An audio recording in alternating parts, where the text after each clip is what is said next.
Greetings and welcome to the Badger Cave's West Wing, where our stealthy polecats ferret out the best feels, funnies, and what the fucks to discuss Slam Bam Badger style. Your sinuous hosts for this evening are myself, Supreme Doge in charge, our polecat punster Hannah, Dr. Random McCann, who's currently out for a smoke break, so he's not really here yet, but he will be, I swear. Max Simpsonkin, not jaundice, our Foxy Badger Anna Cherry, and our anchor Willa Scott, as well as two of our special guests from, they're from down under my pants. We have, what do you guys, just go ahead and give your names real quick, like whatever you want to go by, and tell us what you do. Like, why the fuck are you here? Why? Okay, you go first, Skeptic. Okay, I've been active in men's rights activism since 1988, when I wrote my first article for the university newspaper. And I was brought into the red pill shitstorm when they needed some help with logistics and figuring out problems. All right, and? Okay, and I'm David. I'm David Williams. I used to be known as Nemo online, but I decided to out myself because, I'm not enough danger already. More or less, I just started this Melbourne screening from an opportunity from a friend of mine who got a right to screen at once through a $1,000 donation on the Kickstarter. Ever since then, I've been working since December to organize a screening, and up until about 4 days ago, everything was going dandy until the cinema changed their minds. All right. And so they're here to basically, provide commentary and maybe some context to what's been going on with the petition against Cassie J's The Red Pill screening in Melbourne. Hey, Melbourne. I said it right. Yes. So this evening we will be covering the following topics. The petition to, basically it's like this. The red pill has been weighed, it has been measured, and it has been found wanting. By feminists in Melbourne. Yeah. And we're going to talk about it. Also, apparently lying to police officers gets you arrested. What a shock. We'll be talking about Smugly Puff and that customizable character from Saints Row. And, scathing, bro. Scathing. Next up, we'll also be talking about the death of the recent passing of Gavin McFadden, who is the director of WikiLeaks, and I'm going to clear the air and to explain that it is not, in fact, a Clinton assassination this time. Sure. Next, we'll be looking at the shadow banning of Scott Adams on Twitter and Periscope, and whether or not it is cause for alarm. Janice Fiamengo's career is currently in danger because of a human rights violation. She has essentially injured a special snowflake, and the blizzard is coming. And then lastly, we'll be looking at the how Mrs. Jessica Valenti has been connected to the Clinton Foundation, and Max Derritt has a good little bitty on that. And then our bonus story for the patron-only after show. We're going to be looking at whether or not you can blame men for menopause in women. I'm not fucking kidding. This is a real article that tries to make a real argument. And how is menopause? I'm sure there is a way. How is menopause men's fault? Well, they wouldn't call it menopause if it wasn't men's fault. I mean, come on. So that says something really nasty about herpes. Clearly men invented. I'm so impressed by that. Deserves a round of applause. Come on, actually, no, you know what? That deserves a round of men applause. Oh, that was awesome. Boo. Anyway, obviously, though, feminists don't biology. Yeah, no, they don't. Biology is a tool of the white man and all that shit. So it's a Western invention now. Just like science. All right. So anyway, if you want to listen to this topic or enjoy further personalized discussion with the Badgers on select topics, become a patron. www.patreon.com/honeybadgerradio. And now let's get into the news topics. Let's open up with the red pill So, Scott, go ahead and do the reading of the petition created on change.org, and then we'll do a discussion on this, and we'll make this the main topic since the Australians here only have so much time. Right. I don't know, before the kangaroos get them or something. Yeah. Sorry, I got a heart out. The kangaroos are coming. I must cull them. All right, everybody, look out for drop bears because here we go. Susie Smith from Australia has created a change.org petition titled Stop Palace Cinema's Screening the Red Pill Film, referring to a recent documentary created by Cassie J, which explores issues facing men's rights in a feminist-dominated society. In response to this, Simon Merrick from New Zealand has created a second petition on change.org titled Stop Susie Smith from Stopping Palace Cinema's Screening the Red Pill Film. While the film petition, unsurprisingly, decries the Red Pill as a misogynist propaganda film, the second thanks Susie Smith for providing such a perfect example of exactly the kind of attempts that are made to silence the discussion of men's issues. Ironically, an issue addressed and demonstrated in the documentary itself. Update.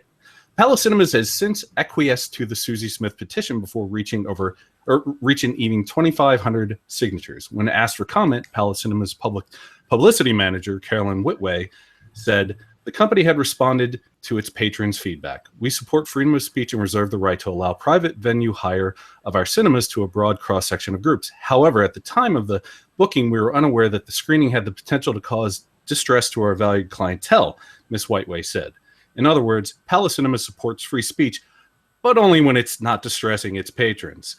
This is especially noteworthy when one considers how unlikely it is that any of the petition signees would have been a patron of the screening in the first place. And then I would read the links, but that would be kind of dumb. Of course. You must read the links, Scott. You must. No. It's www.heraldsun.com.au/news-. Anyway. There. No, links. don't do it. Links on the page. Yeah. We have links to all the sources in the show notes page. So, we have David, who has sort of changed his icon. I don't know. And Sir Skeptic. Okay, guys. Tell us what you know about it, how, like the story. Tell us the story from the mouth of the dingo itself. All right. Did you want me to cover this, Skeptic, since I'm kind of like the one that, like the first soldier in charge of this? Yeah, you got the most in the game. Okay. This all started, I had a funny feeling a wave of shit was coming towards us on Thursday last week when, as I was doing an inspection of the cinema and taking photos and, getting it all ready so I could do a really nice section of, like, trying to show how the event would be for the patrons, the manager asked an off-cut question, which was, this film isn't about the Red Pill Reddit, is it? And I was like, no, it's not. It's about men's rights and, they use the term Red Pill because it's a common vernacular. And then she said something that worried me, which was, because our staff members have Googled it and are very concerned. By the time I got home, I had a demand that I needed to get a classification exemption from the government to show this film. This was not mentioned to me beforehand, and we've had 3 months of communication. And so I go, all right, well, I'll do this the only way I know how. And I called up all the government regulation people and somehow convinced them to make a 28-day thing into a 24-hour thing. And I gave them the exemption. And then I go, well, because now I'm worried, I need you guys to confirm it. I need you guys to send me an invoice. And I need to send me a actual confirmation that this is happening. And then 24 hours later, the petition started. And another 24 hours later, they go, sorry, but we have to cancel. Bye. They were just looking for any excuse to cancel. Yeah. Can you explain a little more about this government exemption? Because a lot of our listeners are from the U.S., and none of us will ever have heard of anything like that. There's not you don't have to get exempt for any kind of speech for the most part here. Well, okay, it's a complicated thing because technically you don't need it here either. When it comes to a movie screening, it's up to the screener to decide what the movie is going to be, whether or not it's going to meet the criteria of, like, especially if it's a documentary or a human interest film, right? However, since I told the people on the government thing that there are adult things, they go, you know what? It can't hurt to get an exemption just so you can rate it as an MA film and you'll be 100% safe. So you don't need to do it, but it's something that's recommended to do to save you from, I guess, litigation. Okay, so it's not like political speech that's bad. It's like our things that are rated for adults or R or PG-13 or NC-17, things like that. Exactly. It's more of a, once again, technically you don't have to do this, but they say now that we know a little bit more about this film, it covers suicide, it covers men's issues, it covers all sorts of other complicated things. It's probably better if you do rate this yourself as an MA film just to keep yourself covered. Had you guys signed a contract with them previous to the screening? We made an agreement contract, yes. However, that contract did include that they could. Like most businesses, they go, well, we have the right to change our minds in the last minute. So no. Okay. Yeah. Was there any sort of like deposit that you guys had to put down for the event that you can? Well, luckily, that's why I was demanding the invoice, so we could pay them and make it even more difficult for them to take it back. So we have invested money, but we haven't invested money into the cinema. Okay. If that makes sense. And to this point, though, they haven't made any like concrete statement other than like what you said, nanny nanny boo boo. No. I mean, I did release a newsletter out that gave the official, which they read, our patrons cannot see this, but they have not spoken to any media. They've not spoken to anyone else. They have not made any public statements. I think they're in hiding at the moment. But, okay.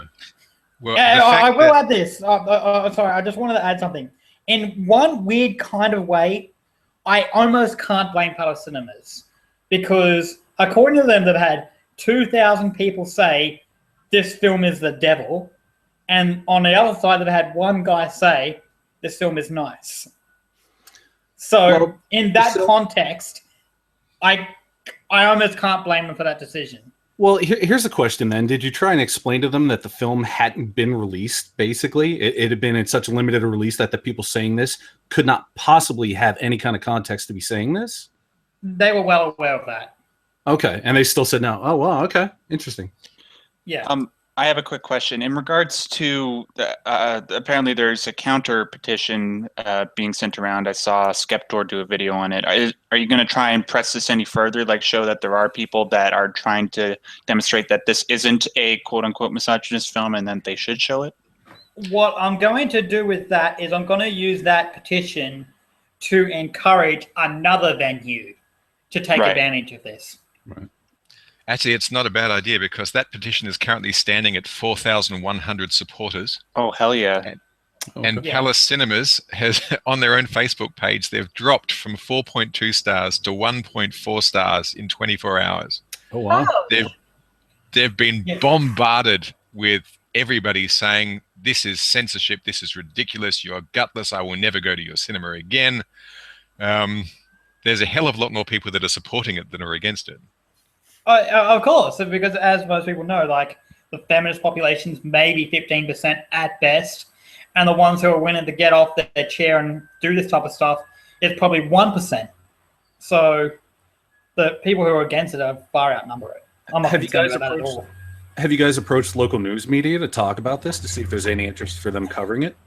They've been approaching us. Oh, excellent. Yeah. Excellent. Yesterday I had 5 newspaper interviews, and today I've got another 2. Oh, fantastic! Yeah, and they've all been positive. Not one hatchet job. Yeah. They've all informed me that they've had to include some, perspective of the other side, but almost all of them have quoted me in very positive terms. Excellent. That's great news. I was just thinking about this petition, and a part of me does agree. Well, a large part of me agrees that if the theater doesn't want to show it, then it's absolutely their right not to. Although I would argue that it'd probably be better if they were like more informed on what the film had.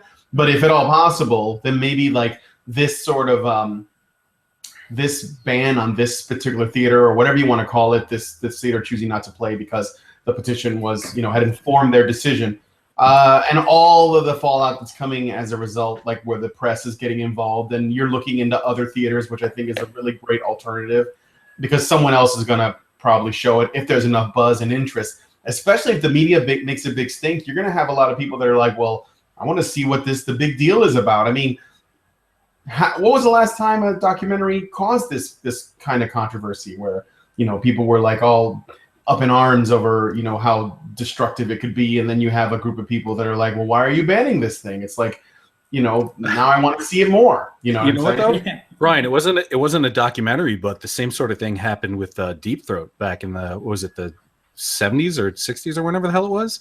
Like it started getting banned, and people were like, "Wait, why is this getting banned? What is this thing?" And it fucking blew up. Maybe we'll see something like this where the red pill is getting like so much heat from getting banned that people will actually start to take notice. Yeah, that's what I'm thinking. Yeah, that's a hope. Like, let's make this into like a one Melbourne screening to a national event. That's maybe what I can turn this into if I'm lucky. Right. Well, yeah, let's hope for that. I mean, like I said, what's the name of the original theater that you were trying to get it shown at again? Kino. Kino? Kino, Kino. Oh, okay. If they don't want to show it, then yeah, that's obviously that's their choice. They don't have to. But if this blows up and a whole bunch of other theaters start picking up, they're going to be kicking themselves in the ass for not having shown it. Yeah, I will add this though. As much as I can't blame them for making the decision of, based on what they had, their information of canceling it, I'm disappointed with the way they communicated it. I wish they called me. I wish they go, hey, I know we promised it, but sorry. But I'm very disappointed with the way they communicate. That's the only major criticism I can give them. So is this a single theater or is this a chain situation? It's a chain. It is a chain. Oh, so there could be actually larger implications for them for having done Absolutely. This. Okay, because I was thinking like it would be like a smaller venue, like a single theater type thing. But yeah, that actually adds a nice little wrinkle to things. Yeah. These guys are known for being one of the higher end cinema chains. Okay. Like you got your two kind of where everyone goes to see the movies, but when you want to go and see a movie and get that really nice, architecture and all that other stuff, you'd go to the Palace, which is that company behind it. Gotcha. Yeah, they're also known as being one of the more super left-wing sort of cinemas. They have a lot of art house films, subtitles. I mean, the opening movie on their webpage is Thelma and Louise. So it didn't look good for us in the first place. I'm kind of curious now. Did they show the Suffragette movie? I don't know. When it came out. Because I don't know. I haven't investigated. Because the Suffragette movie really kind of romanticizes the history of the suffragettes. It really kind of glossed over the violence. It showed some violence, but it didn't show the degree that they engaged in. And it portrayed the main character as a victim of so many things. It was really it was like somebody contracted the Lifetime Television for Women crew to make an historical film, and they just couldn't do it. And so it was fairly well feminist propaganda. So if they played feminist propaganda, but they would not play a documentary that the woman who started, when she started making the documentary, she was a feminist, and it's a documentary on the men's rights movement, where everything that she has shown men's rights activists doing, she actually filmed them doing. So it's not somebody's romanticized version of history; it's actual, nuts and bolts. Another thing about that, Hannah, didn't people also not know that she has basically come out of the feminism thing if it weren't for the movie? Like, I know she did interviews, but you wouldn't know that she's not a feminist unless you've seen the movie. So right. So essentially, it's okay for them to play feminist propaganda, but it's not okay for them to play a documentary that shows a political movement accurately.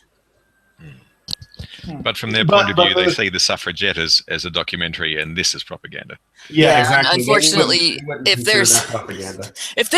it might be a mockumentary in their eyes, maybe, because they seem to think that the main character was like the main character from All's Quiet on the Western Front, where the writer had a bunch of soldier stories and then just put them all on this one character. But the fact was that the experience of that woman and the way things were portrayed in that movie was highly inaccurate. So do you guys have another cinema lined up currently, or are you looking for one? We're working on that now. There's a good chance we'll have one by the end of the day. No promises, but we're working pretty diligently on finding a new venue. Okay. I did want to add one thing. Something interesting about the petitioner's name for Susie Smith, right? We believe that's a pseudonym, and we believe that's a pseudonym that's intentionally antagonistic. Because if you actually Google Susie Smith and do wiki, you'll come up, your first result will be a woman who murdered her children due to a bad custody battle. Yeah, her name was Suzanne Smith. We actually Suzanne Smith. That. Yeah. We talked about that on the Bearing stream. Also, exactly. The fact that her last name is Smith and how the movie she's blocking is called The Red Pill. Yeah, we thought that too. Yeah. But I have a funny feeling that's more like the whole I am the Unabomber type of threat, Yeah. I mean, Susie Smith may in fact work for Palace Cinemas because she knew about the cancellation before anybody else did. Yeah, and not only did she know about the cancellation, exactly. She knew about the cancellation, and also she knew staff members there intimately. We know that for a fact, based on comments. All right. Chase Nailwalt has the best comment in here. Deep throat, shallow pussy. God, It is pretty shallow. Well, you think about it, you got feminists hate when you refer to being a wimp as being a pussy, even though that actually comes from reference to feline companion. Because I looked up the history of the term, and it's actually the wimp side of it is not in reference to women. But in any case, they hate that. But that's basically what you got to be offended that somebody might watch a documentary. If they're so scared of this movie, then they need to come out with something on their end. Prove that it's wrong if it's wrong.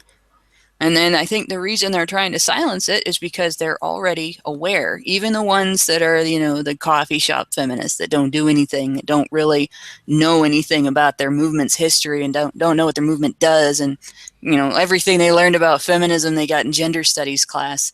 Even they know that they can't prove it wrong because it's not. And that's why they're scared. They're scared they're going to, lose the public eye there. They're going to lose the public mind. And from what I understand, the protests of feminists derailing these sorts of discussion is kind of a prominent feature in the documentary itself. So the irony could vaporize Alanis Morissette on spot. There are layers of irony within this, as well as layers of petitions. I'm sure there's going to be a petition to petition to petition once we get another venue. It reminds me of The Big Hit. Have you ever seen The Big Hit? Yeah. Face buster for that. This is, George R.R. Martin put it best: when you tear out a man's tongue, you're not proving him a liar. You're only telling the world you fear what he has to say. And this has become the go-to. This has become the MO of feminists, is to try and tear people's tongues out so that nobody can hear them. Yeah. It's just because I've said this for fucking years. They don't want discussion. They want capitulation. They want subjugation. They don't want to have an actual discourse.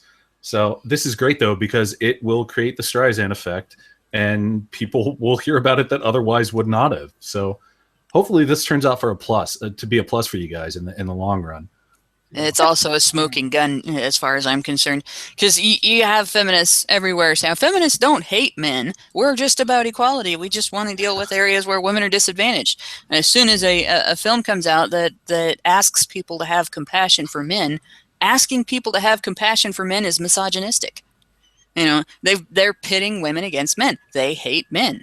If you don't hate men, you're misogynistic. That's their zero-sum game there. So you have a smoking gun for that, and a smoking gun for the fact that, like, feminists will say MRAs don't do anything, and you can go through and you can show all the different times where MRAs have done things, and several of those times we've done things that were to get laws passed and things like that, and feminists have opposed it. You know, if we have talks, feminists oppose it. If we try to share information about our issues, feminists oppose it. And then all you do is blame feminists for your problems. Well, here's our smoking gun. You know, this is proof. Feminists don't, they get in the way when we try to do something, and they do it on purpose. All right, so let's sum up where we are right now. So there is still a petition to counter the original petition. And, and there are multiple petitions, actually, though. But there's really only one official one. Is that right? No, there's like 5 now, but there's 2. Okay, there's technically the original, and then there's the official. Yeah, the one that I've made myself, and then there's the one that was made immediately. That was, I don't know which one has the most traction, to be honest. The one that the Badger shared, actually, Cassie J. If you guys go through her Twitter, and I think I retweeted it, she was trying to get one of them to be the official one, so to speak. And that's actually the one that I got. I signed, and I got one of my older friends to sign by sharing it through Facebook. So, share. Simon Merrick's thing. It's the one that says "Stop extremists censoring what Australians are allowed to see." It's at 4,200 out of 5,000, so it only needs about 794 people. So we're getting there. Yeah, but the funny thing is, every time you get on change, once you get to the maximum, they change the maximum. I noticed that. Yeah, because the Men's Rights Melbourne one, that one that was shared when I first signed it, it was trying to get to 250, and now it's, I think, trying to get to 2,500. So, and it's, it's at over 1,000. It's at almost 1,500. It's over 9,000. So that's what we need. If you want to get to the actual petition, just go to honeybadgerbrigade.com, and the newest article, the show notes for this show will have a link, but I'm going to add it to the low bar now so you guys can go to the petition, because I know people are already like, where is it? Where is it? Tell us how to get there. So hold on, I'll do it, motherfuckers. All right, and so besides that, okay, so we got the petition. So that's the first response, which I think is appropriate. Then you're looking at other venues in case the petition doesn't get you anywhere. And what else are we looking at? Is there anything else to this? Well, just other than trying to find another place to do it. Well, I think we've just really got a really good opportunity to talk to the media about how. And the media, that's right. Well, yeah, I think that's the best thing about this is we've got the media, banging on our doors, wanting to talk to us about why is this movie being censored, and how do you feel about it? And I can finally give a good centrist, reasonable, compassionate answer about men's rights where they can't hack job it. Mm-hmm. It seems like over and over, feminists just do not understand the Streisand effect at all whatsoever. It's like they cannot get it through their heads. This happened with Will Wheaton and the whole, don't say shut up, Wesley. I'm going to ban everyone who says so. And of course, immediately, Wesley. Now he's got most of Twitter blocked. Yep, very much so. I didn't even say anything about it. I just retweeted someone else, and I mentioned that he clearly is a nerd for not getting Streisand effect, and he blocked me.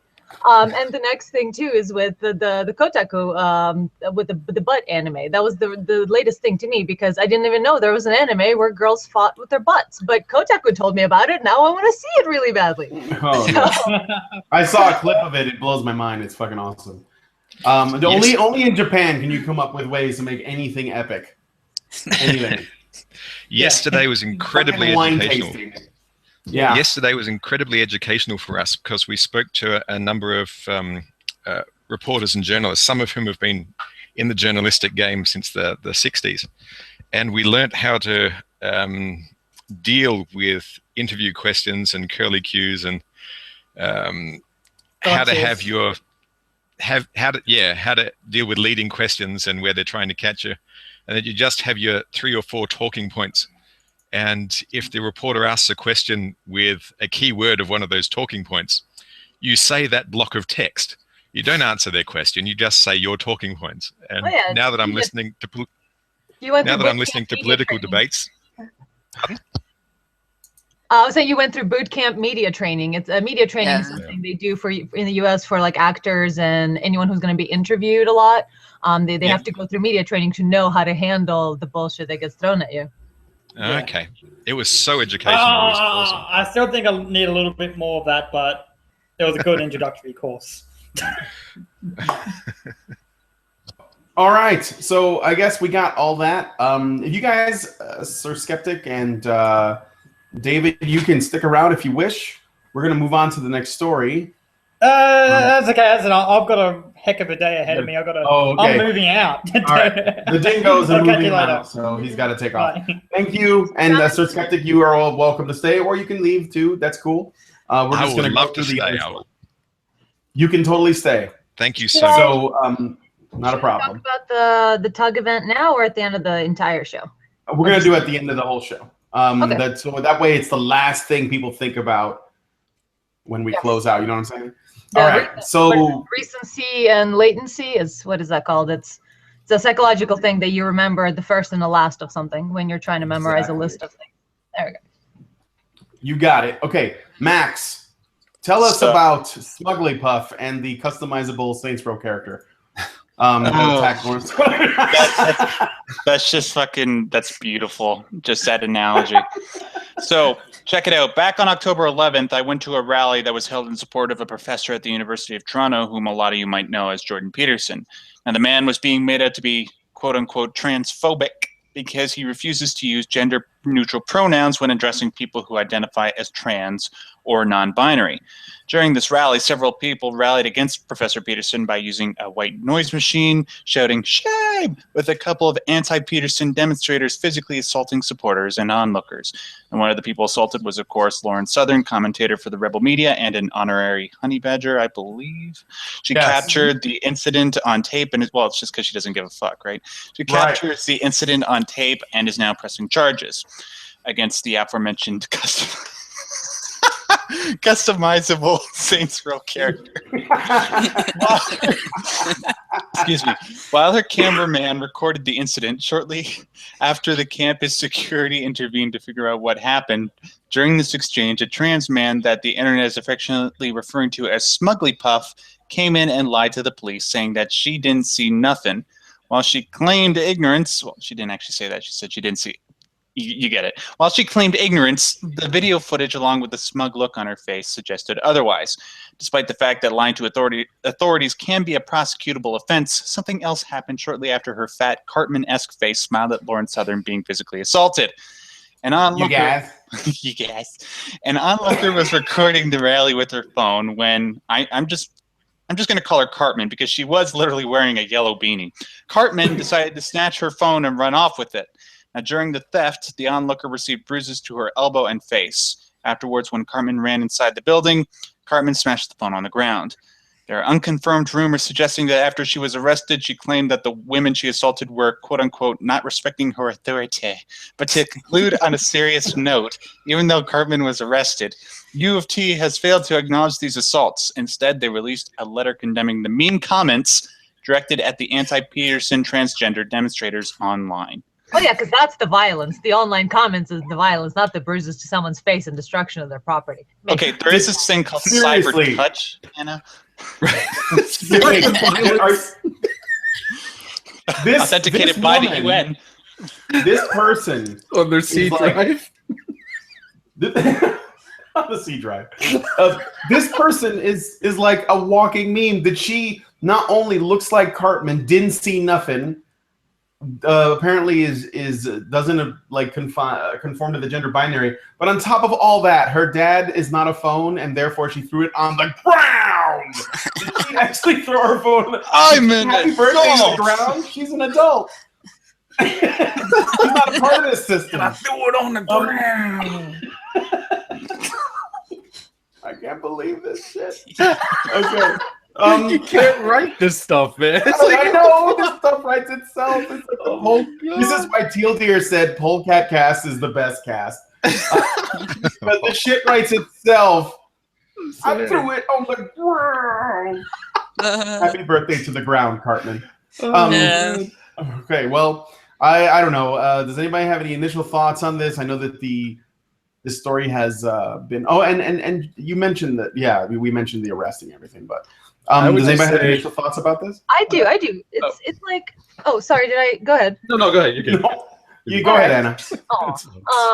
Chivalry's not dead, you guys. But that's actually my point. Is even though Cartman doesn't conform to any kind of gender binary, we can sort of tell that's a girl somewhere in there.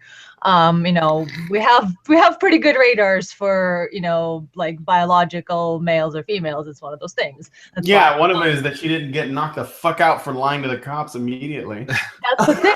The whole thing about it is how much more do you need of proof in her belief in privilege? Because she's right there. She was recorded. Okay, we're living in an age where everything is recorded all the time, and there were cameras right there. So she didn't even care at all whatsoever and went straight up and lied to the cops because she thought, well, I'm a girl, they're gonna believe me. This flies in the face of everything rape culture has ever taught us, and they fucking know it because they use it to their advantage, and yet they still perpetuate the idea of, you know, women are disadvantaged and cops don't believe them and believe women because nobody else does and all that bullshit. But yet their actions show that they know the law's on their side. They know everybody will take their side automatically because they're the group that's fucking privileged. I was basically going to say what Anna just said, but not in so many words. But yeah, I was just like, how did the idea that this person doesn't understand that they're being recorded apparently, and that the thing that they're doing is illegal? It's like, how do they not? How do they? The thing that they're doing, zip it is up, pop. The Galliputian. Fucking yeah, no. I think it's very telling of the level of or the lack thereof of intelligence among a lot of these people, that they are so smug and so arrogant and so entitled that they think they can just do whatever the fuck they want and they can get away with it and there's no repercussions. And I am very happy that Lauren's actually going to follow through on this and actually prosecute, because she was assaulted. She had Scott, don't be a shitlord. Lauren Southern is now a dude. Oh, is she? He is going to follow through. Yes, he is legally a dude. I'm sorry, I'm not respecting their pronouns, so I apologize. And also, Smugly Puff's pronouns is according to, not pronouns, but the gender, according to someone in the chat, smug sexual. She's smug kin. Yeah, this smug. No. You should address her as much. And so I thought Lauren identified as an attack helicopter. I'm sure. Yeah, but she recently made a.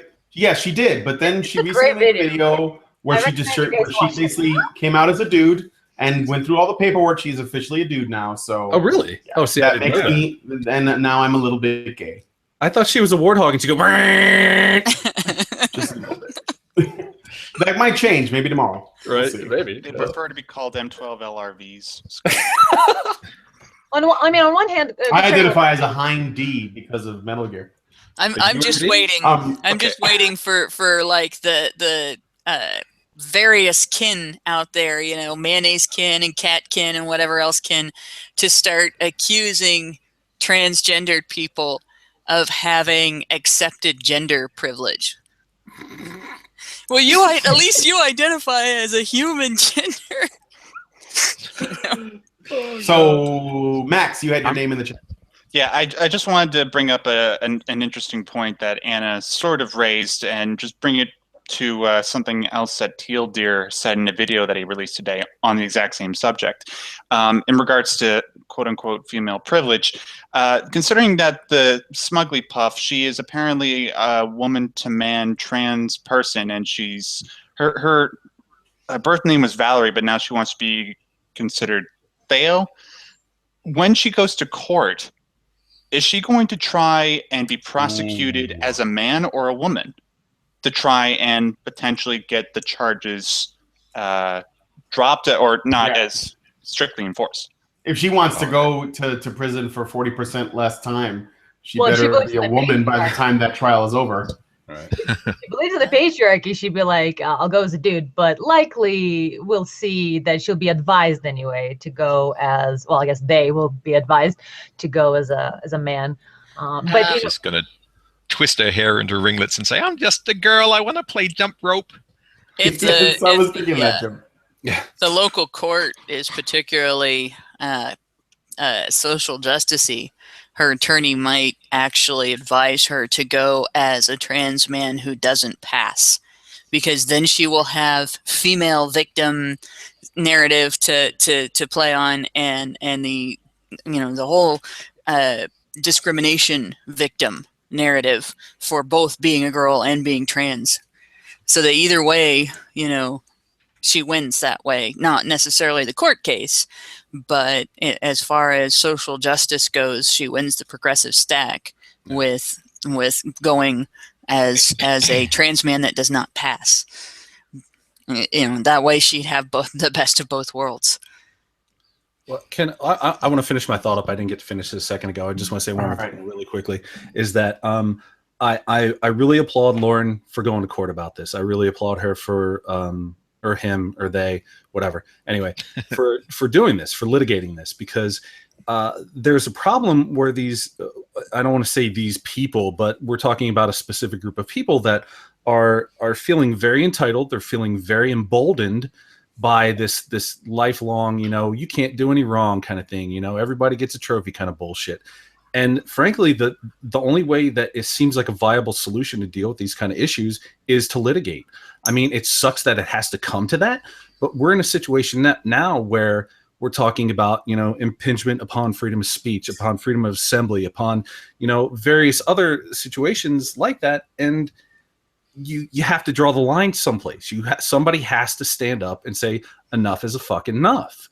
And props to Lauren for doing this. I mean, she absolutely, I hope she finds success in it, because people need to see that just because they want things to be a certain way doesn't mean that that's the way it's going to fucking be. It's like, well, I want to have my pronouns, and I want to have this, and I want to have special protections. No, that doesn't work that way. There's this thing called the law, and you have to abide by it just like everybody else does. Regardless of what kind of fucking made up fucking mythical creature you pretend that you were in a past life. Fuck off. Get out of here with that bullshit. Right. So, and thank you for that, Scott. One last thing. I think Sir Skeptic had his name in the chat, and he didn't actually get to say anything. That's fine. I'm just looking forward. Cy 10, the YouTuber who did the Cy 10 Burger Cake. Yeah, who did the I'm an Islamist, I'm a feminist video. Oh, I'm so looking forward to what he does with Snugglypuff. Yes, that'll be good. She's got to be attached to the Saints Row 3 customizable character. They have to be like a thing. And yes, I realize that, by the way, that's not my joke. That's Chris Raygun. But it's so good. Everyone needs to share it. It's the best. It's just Saints so Row fantastic. customizable character things. It's nothing more perfect. Okay, so Hannah, you go ahead and point something out. Yeah, there's the one thing I want to point out, because we keep saying going back and forth between jail and prison here, which doesn't sound like fun. What she's accused of doing isn't necessarily considered an extremely serious crime. Nobody died. Nobody was maimed. Nothing like that. It's more likely that if she does any time at all, it'll probably be short. If a man did time for something like this, it wouldn't necessarily be long, because he didn't give somebody a beat down. It's just he just took the phone and ran. And so it's I think it's a simple assault is the right term. I might have that wrong. As opposed to what would land you with a lot more time. So don't freak out like a bunch of feminists if we see a sentence that's like probation and a fine. It may not. Like community service or something. Community service, things like that. Yeah. That may be normal for that particular, especially if you go through the whole plea deal thing and pleading guilty to a lower crime to get out of a trial for a higher crime. And we don't even know what all charges, they might have reported some and not others. Because when you assault somebody, you might have done several things, all in a row. And also they may have a first offense scenario as well. Yeah, and it could be a first offense. So the case, this isn't like we are saying this should happen, and if it doesn't, it proves discrimination, blah blah blah. No, we don't know all the charges. We don't know whether or not this could be pled down to a lower charge than is being charged now, or less charges than are currently up for grabs or whatever. So yeah, that's the one thing I wanted to point out. Like, don't take a stance on what should happen to this person until you know more. Is the 3-strike law still enacting in the United States? Well, that was not necessarily in every state. Oh, That's one of the problems with justice in the United States. Like, California has had that. And if I understand correctly, Ohio doesn't. I mean, I've never been in trouble with the law besides speeding tickets. So it was in the U.S. instead of Canada? Because I wasn't sure where it was happening. No, it was in Canada. Okay. It's Toronto University, wasn't it? Yes, it was University of Toronto. Yeah. Yeah.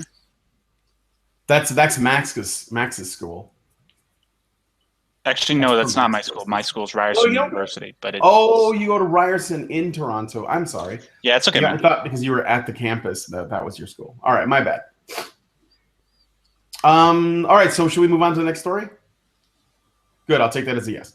All right, WikiLeaks director Gavin McFadden, 76, has passed on. WikiLeaks director and founder of the Center for Investigative Journalism, Gavin McFadden, recently died at age 76. And when this happened, there were a lot of rumors that this was under mysterious circumstances, or that, he may have fallen down an elevator shaft onto a bunch of bullets after being bitten by a bunch of poisonous spiders or something.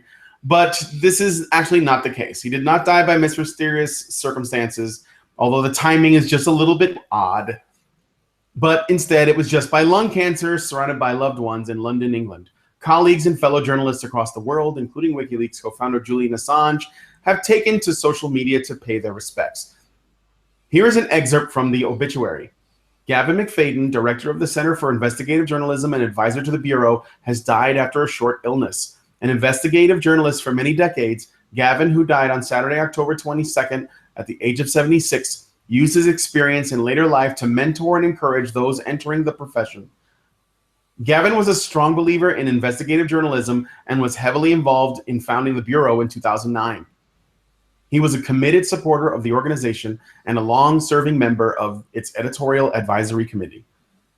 But it was as the founder and director of the Center for Investigative Journalism, a training and advocacy organization, that he was best known. At the Bureau, Gavin pulled on his years of experience to offer tireless support and was an important influence in the direction of the organization. Rachel Oldroyd, managing editor of the Bureau, said, quote, "I am deeply saddened by the death of Gavin. He was a generous supporter of the Bureau, and his passionate belief in the ability of journalism to change the world was an inspiration to many who worked here.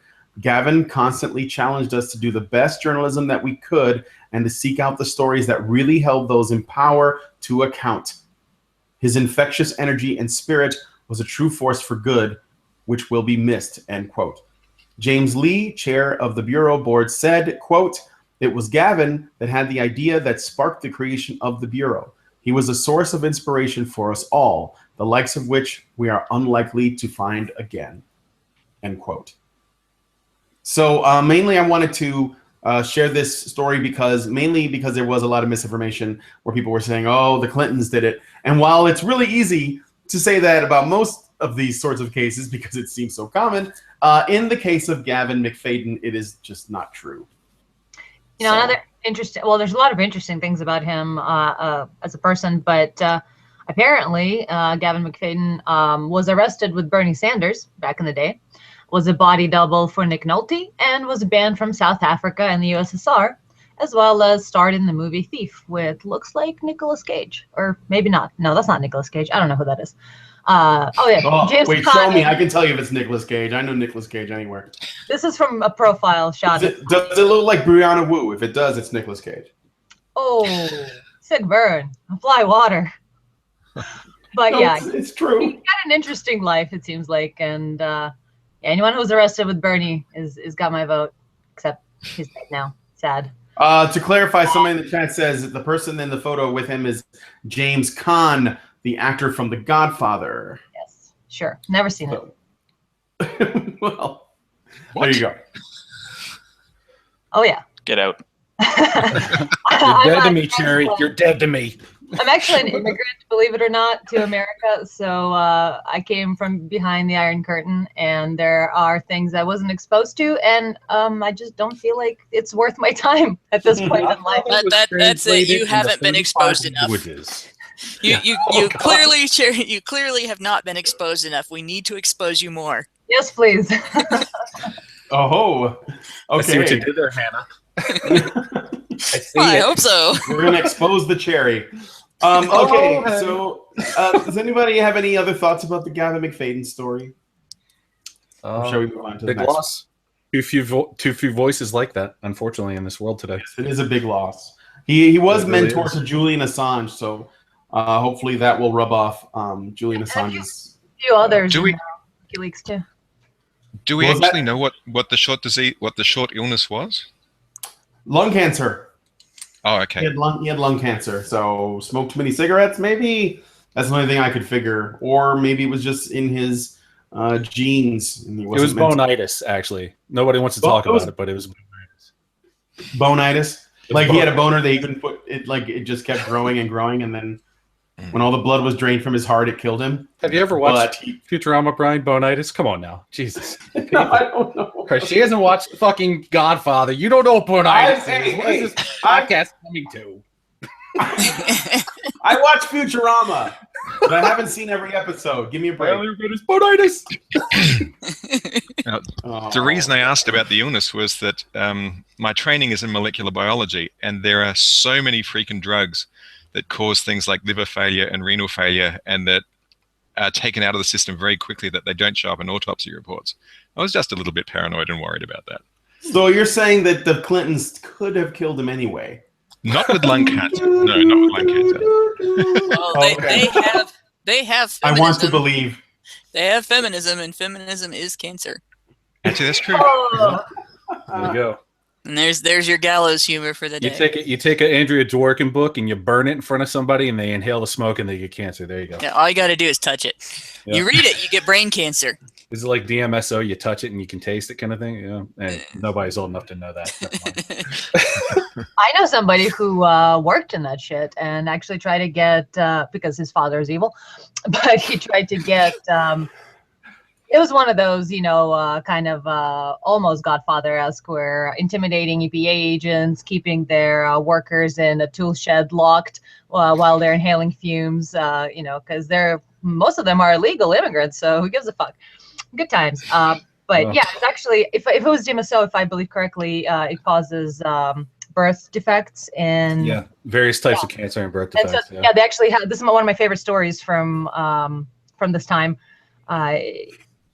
Well, okay, so it was my daddy, and his dad had a what is it called? A factory. There we go. And he worked in a factory like on turret lathes when he was like fucking 10 years old. Very, very safe. But he noticed that there's pregnant women who are dipping their hands in DMSO in order to deal with the pool cue shit. And he went to his dad and was like, hey, yo, like this causes birth defects in pregnant women. This is just the worst thing ever, just from inhaling it. And they're like soaking their hands in it. It's a solvent. And his dad was like, oh yeah, that's great. I'm so glad you told me that. Here, have them sign this so they won't sue me. Oh, And wow. at the end of that, good times. So I get triggered. That's why we need good journalists that go in and expose this kind of stuff. Yep. You know? Yeah.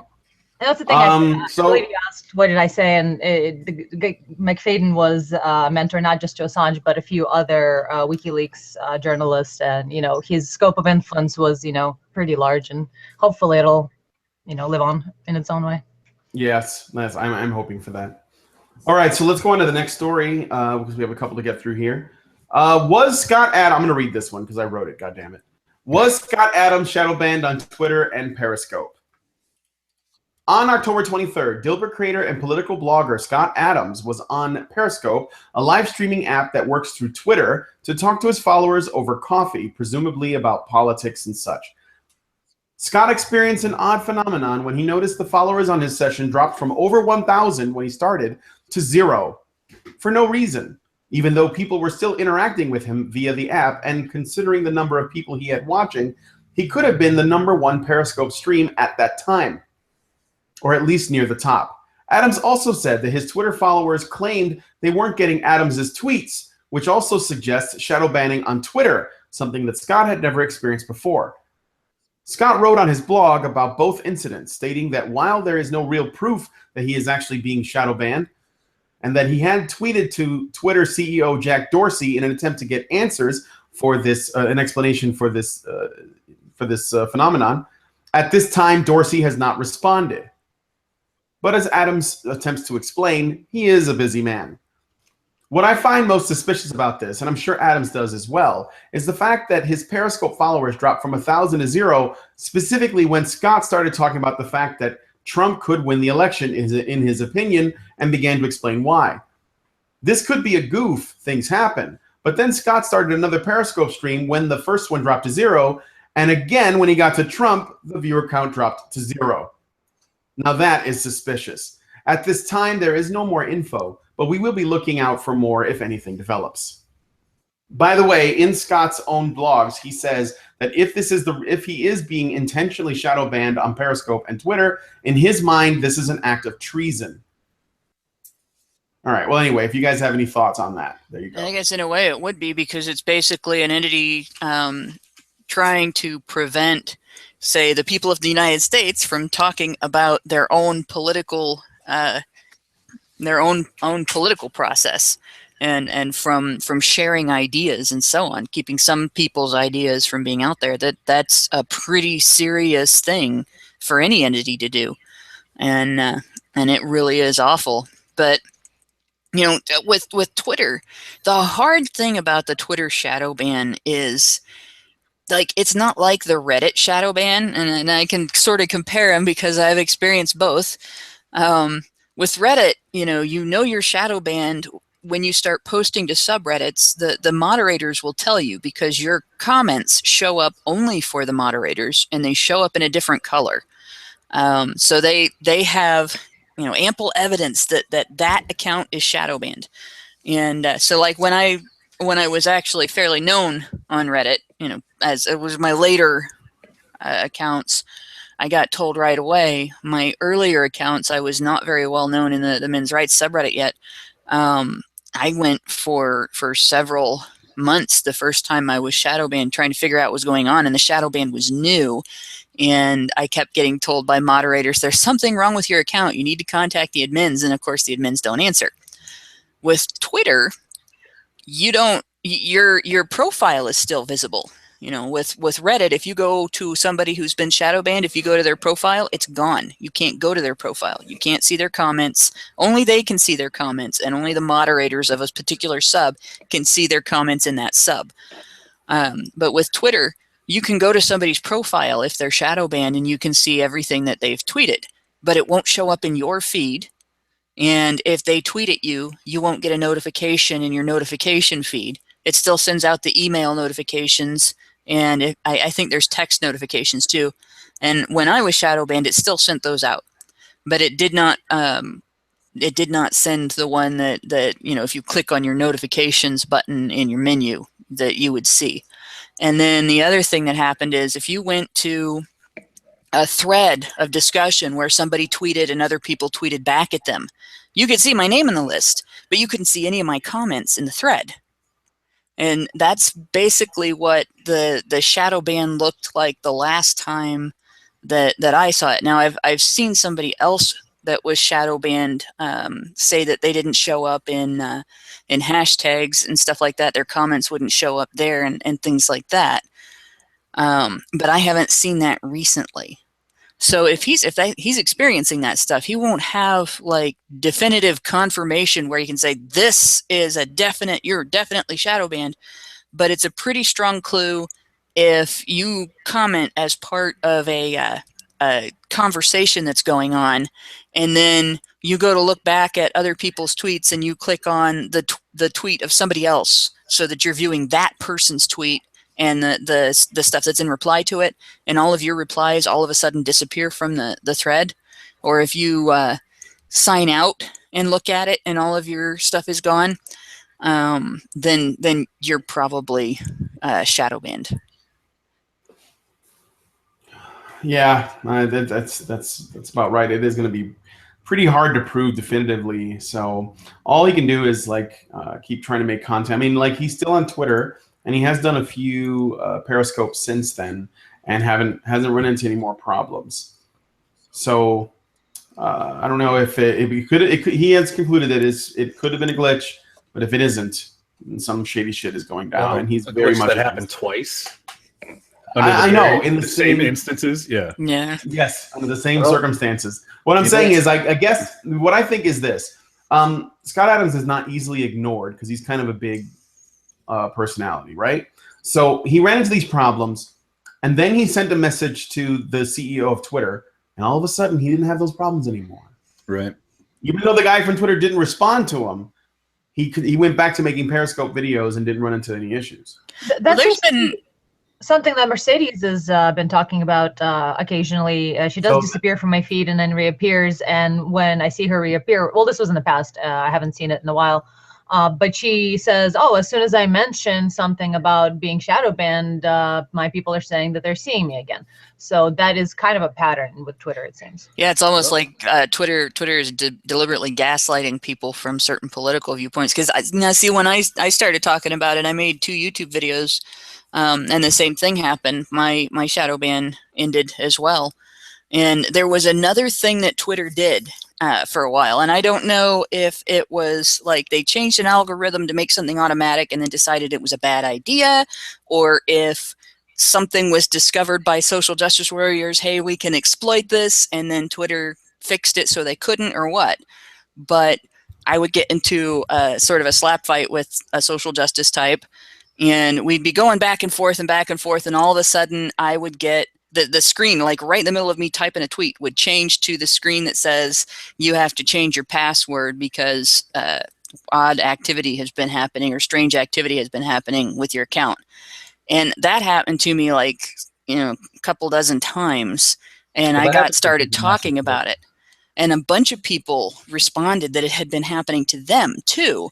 And it wasn't just with respect to social justice types. You also got it. The same thing would happen if you started getting into arguments with, like over Islam with somebody who was a Muslim, where you're going back and forth and arguing about Islamic extremism and things like that, or a lot of atheists that were arguing with Muslims had the same experience. And as soon as we all started talking about it, we talked about it for like a week, and it stopped. It just all of a sudden stopped. And I suspect what was happening was these accounts would get you started arguing, and then they would report that your account might be hacked. Yeah. Or they would get you started arguing, and then they would try to hack your account. And one or the other is when they do mass reports, though, that's what happens is they can report strange or unusual behavior in an account, and that's when you'll get the oh, you need to reset your password or whatever shit. So it's an easy way for them to shut people down temporarily, or at least inconvenience them minorly. And by the way, they did just get Jack Barnes, who was harassed by social justice warriors on Twitter for quite some time. And fought back. They even doxed his child's elementary school, his child's kindergarten, and of course, not very many people got in trouble for that at all. Most of his tormentors are still there. There's one guy that obsessively tweets about him and actually has pinned a tweet about him to the top of his page, and that's okay. But he's not allowed to talk back to them. And he talked back one too many times, apparently, and they got him banned permanently from Twitter. So Jack Barnes is no longer on Twitter. Victim fucking blaming, Jesus Christ. Well, there are other platforms available to us, and people should start making use of them. Not that I'm being paid for this. Oh, yeah, I named several. Gab.ai. Those are 2, fucking look into them. Set up your account, start using them. Get away from Twitter. Twitter is obviously not our friend. Twitter is not a place you go to have discussions. Twitter is a place where they go to fucking, put their celebrities up there that tweet about their fucking new phone apps and bullshit like that. So go to other places, set up your accounts, set up new networks, get people working towards that move, and kick out the fucking legs out from underneath the Twitter. Fuck them. Let's move on. Yeah, I've been quite enjoying minds.com. That site is a lot of fun. There you go. All right, so let's move on to the next story. Janice Fiamengo. I'm going to do this one too because I fucking wrote it. Janice Fiamengo's career in danger for human rights violation. So her career is in danger. Janice Fiamengo, for those who don't know, is a professor at the University of Ottawa, free speech advocate, and MLG pro-level SJW Jimmy Rustler anti-feminist. She has used her sniper rifles of logic and reason to trigger regressives at her home University of Ottawa, as well as University of Toronto and Queen's, with 420-degree no-scope accuracy. But now Janice is in the crosshairs, as it appears that a former student of Fiamengo's is accusing her of a human rights violation and is calling for her head, figuratively. The student is accusing Janice of ableism, and the regressive left are now using this as their in to shut her down, in the same way that they did to Christina Hoff Sommers by pointing to her association with the American Enterprise Institute. At this time, it is unknown what the status on Janice's case is, but it looks like they're coming for her career. And just so you guys know, the University of Ottawa has hired an attorney to be the defense in this case. However, it is important to note that the attorney is not there to defend Janice. The attorney is there to defend the University of Ottawa. So they may throw her under the bus in an effort to avoid this very serious claim of ableism. All right. So does anybody else? I know that Hannah, you probably have more information in case people don't know. But if you guys have any thoughts on this, I'd like to know more because I tried to look at the video, the Brûlé video, and it apparently was taken down. So I'm still not sure why what is the nature of the human rights violation. I don't think that we should currently give more information about this without first talking to Janice, because I know the video was taken down out of concern that it may hurt her end of the case, because they basically what you've got is a special snowflake accusing her of a type of supposed ableism that has to do with it's basically their snow. Part of it has to do with their special snowflakeness, and I'm not going to explain more about that other than to say that.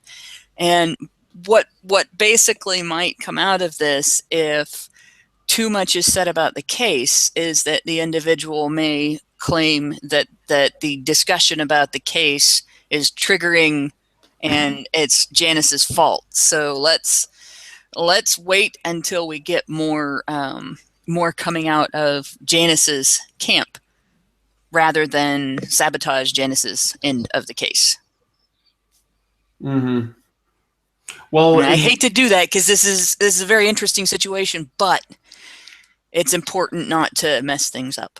Yeah, and it's also important to note that before she released that video originally to detail what was going on, she didn't really feel that positively about her future in regards to the case. So let's just, I guess, keep it quiet where we can. And we can talk about it ad nauseum afterwards, or if she comes out and says, I can release the following information, we can talk about that. But it's better if we wait to give any further information. All right. Well, then in the meantime, what I guess you guys can do is you go to Studio Brûlé's YouTube channel, which I have included as a source for the story. You can see what they are willing to share, basically. And suffice to say, though, it seems like an act of opportunism, but that's just my observation based on what's going on. You have an accusation being levied, and all of a sudden it seems convenient that it's a way to make Janice lose her livelihood. Well, and it may actually just be that the student was not happy with a grade or was afraid a grade wouldn't be high enough upon taking the exam. So, this is basically it looks like it may be that. It may not be political at all. So it's kind of tough to speculate without. It's better if we don't speculate until she releases more information. Cool. But yeah, it is All right. important to say that it's not a personal interaction thing. She's not accused of calling somebody something that she shouldn't have called them, or violated somebody's pronouns or something like that. If I remember right, it was a grades issue.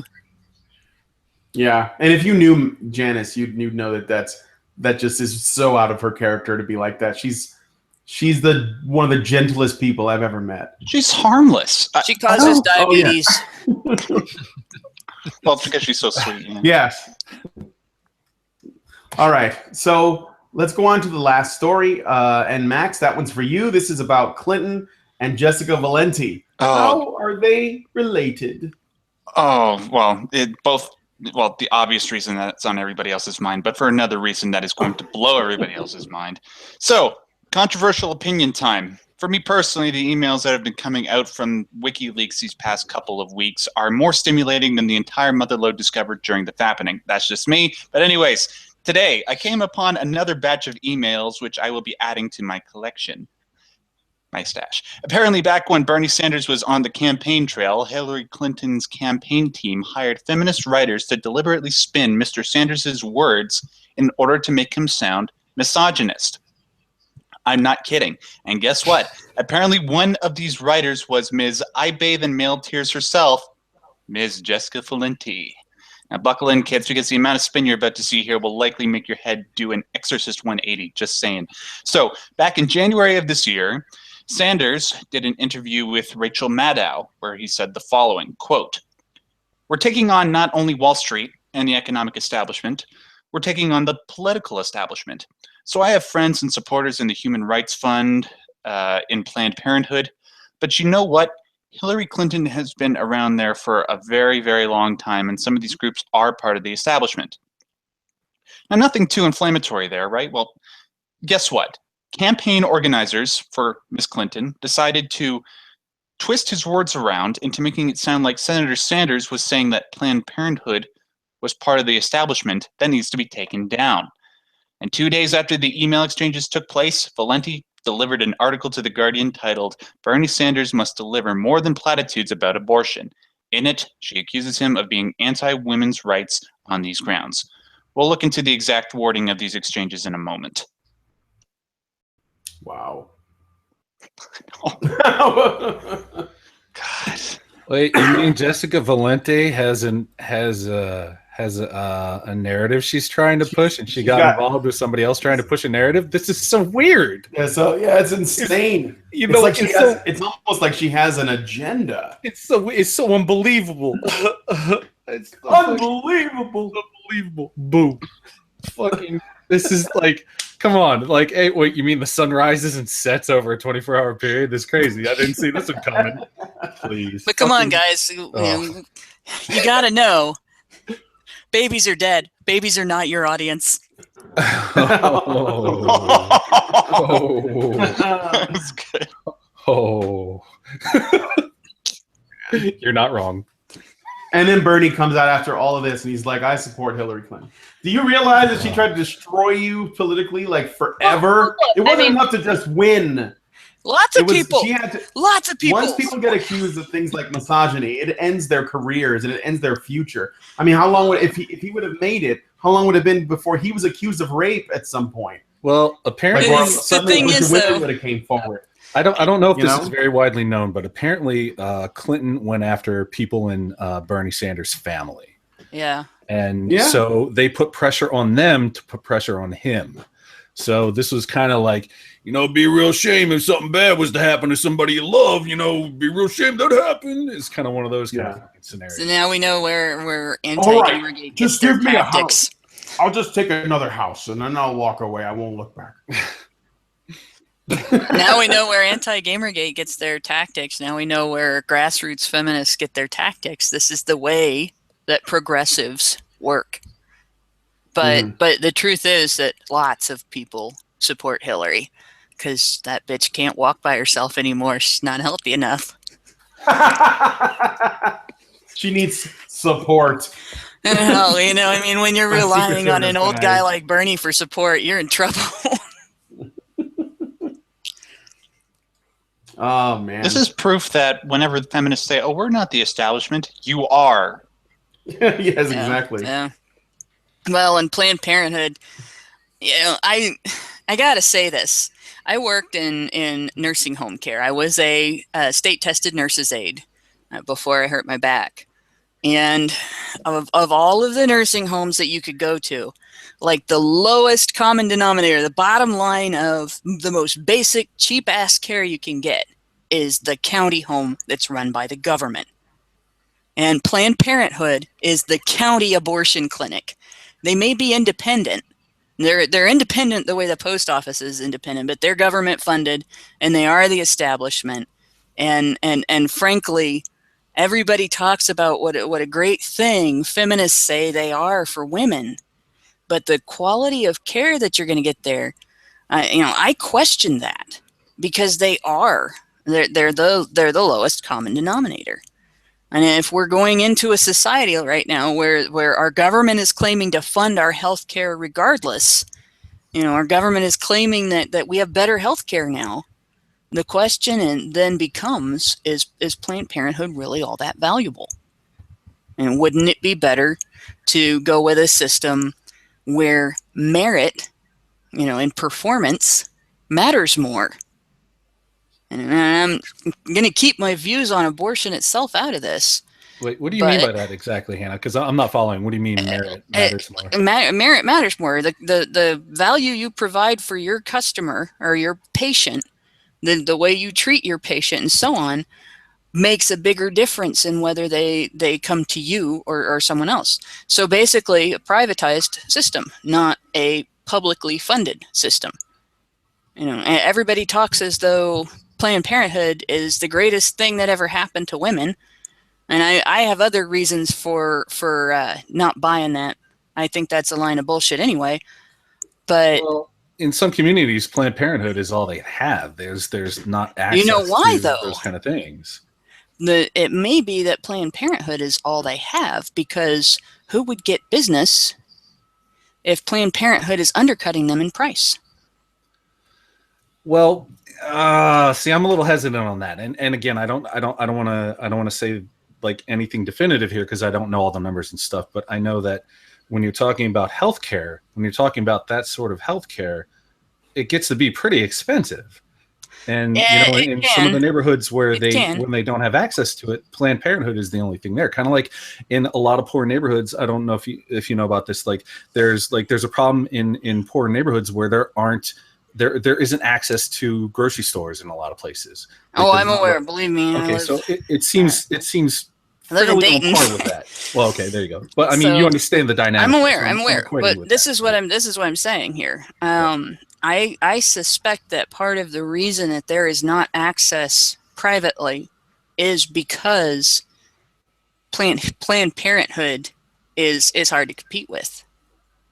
Planned Parenthood, they're everywhere. And that is, and this is something I know people say the same thing about Walmart, but it's very much a factor when it comes to medical care, and it hits the medical community a little harder too, because there are things that happen that cause expenses in the medical community that don't really hit very many other businesses. Mm-hmm. And so that's just my 2 cents on it. Not saying that Planned Parenthood has to disappear for that reason, right? But the idea that Planned Parenthood is the greatest thing since sliced bread, or that it's an independent thing completely, and no, and I'm not going to make sliced baby jokes, but and don't tell me I just did, but you just did. Yeah, but no, it's not. It's cheap. It's cheap medical care, and it's and it's not necessarily something that I'm saying this is deliberate. This is a result, the natural result. There's public nursing homes and there's private nursing homes. There's state-owned nursing homes and there's private nursing homes. And I wonder why. What's been occurring with healthcare that makes it so hard, for people to have their own clinics and maintain them, that only Planned Parenthood does this. And I don't think it's just a protest, because there's people that protest against a lot of other things and a lot of other private businesses that, like the tobacco companies are still around, the gun companies are still around, and they have huge opposition. So it's not just that there's opposition, there's something else going on. Contracts too, though. Like firearms manufacturers, I wouldn't invoke that one just because they have such a huge tie to the military-industrial complex of the United States. So they're kind of a protected class. So I don't know if they sell quite a bit that doesn't have anything to do with the military. Well, yeah, but I mean, for the most part, you're looking at like they're producing they make a lot of money with the contracts that they have for producing military equipment. So there's that. So all right, but you can't say the same thing about the tobacco companies. No, not so much. No. Anna, are you back? I was here the whole time, sulking. You were sulking. Now, Anna had her name in the chat, and I wasn't looking at the Google Hangouts at the time, so I'm sorry, Anna. But go ahead if you want to comment on the Jessica Valenti. Yeah, on the actual topic. Yeah. Let's do that. Sure how we ended on Planned Parenthood there, but well, that was because they were exploiting. Valenti it was on the establishment comment that was part of the story. Yeah, basically, Clinton was asking people like Valenti to use the Planned Parenthood establishment comment as a way to demonize Bernie Sanders. It was one of the methods. So basically accuse him of misogyny. Basically the idea that feminists treat them like they're not part of the establishment, like they're a totally independent thing, and it is a sacred cow of feminism. And I find it to be a load of bull. Makes sense. Yeah, I missed that somehow. My bad. But no, the thing with Bernie, like, I kind of feel that's what happened to Colbert. He had one of those, be a shame if something happened to your family. Wait, Stephen Colbert? Oh yeah. You notice how he dropped his very inflammatory character of the Colbert Report and suddenly became the host of one of the biggest late night shows. And he's very anodyne now, very middle. Oh yeah, but he's not playing, because before it was a character, and in this one it's like they just want the guy, right? I don't know, I don't watch it, but go ahead. Yeah, you're talking about private television as opposed to, you're talking about private cable television as opposed to accessing network television that's accessible to anybody. So they had to homogenize it somewhat to make it acceptable to go on regular TV. So. Yeah, if someone offers you Letterman's job, you take it. If you're a media whore. Hi, I'm here, by the way. Hey, Mike. All right. Well, that kind of leads into the Bernie Sanders thing, where it's like, on one hand, there is an element of, here we're gonna, if you don't make any waves, you get this thing that kind of elevates you, in Colbert's case. And I realize it's a conspiracy theory, so to speak, but, and I don't fully believe in it. Obviously, we can't really know what happened, but, it always is suspicious to me when you have someone who is being against the status quo, and then they kind of stop that and in exchange get a better, more viewer accessible, more popular position. So it's always suspicious to me when something like that happens, especially in the current times. But with the Bernie, I feel like, people, he sold out and all that. And I understand where he's coming from, in the sense that you're never voting for the person who is leading the party. You're voting for the party. So as much as if picking between Hillary and Trump, I would prefer Trump. You're not voting for Trump, you're voting for the GOP, because it is he has said things that shown him to be democratic. He has said things against abortion before, like he likes abortion in plenty of videos before, but now that he's backed by the GOP, he has to sort of toe the line. So I understand where Bernie's coming from. He says, hey, let's vote Democrat regardless of who is the puppet of the party. And also on top of that, you get to vote, you get to do more if you're, it's kind of taking them down from within.